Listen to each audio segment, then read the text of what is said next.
అక్కడ ఫ్రెండ్స్ వచ్చింది ఫ్రెండ్స్ అది వచ్చింది అక్కడ మళ్ళీ అక్కడ వచ్చింది ఫ్రెండ్స్ మళ్ళీ వచ్చింది.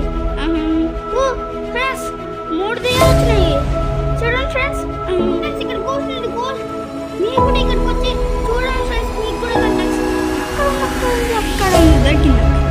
ఓకే ఫ్రెండ్స్ మనం వెళ్ళి పెట్రోల్ పట్టించుకుందాం. ఫ్రెండ్స్ ఇది మా డాడీ పెట్రోల్ బంకే. ఇక్కడ మీరు కూడా ఫుల్ ట్యాంక్ తెప్పించుకోవచ్చు ఎందుకంటే నాదే కదా ఇది. ఇక్కడ కూడా మీరు నా పేరు ఎప్పుడు తీసుకోవచ్చు. నా పేరు గుర్తుందిగా అద్విత్ తెలుసా.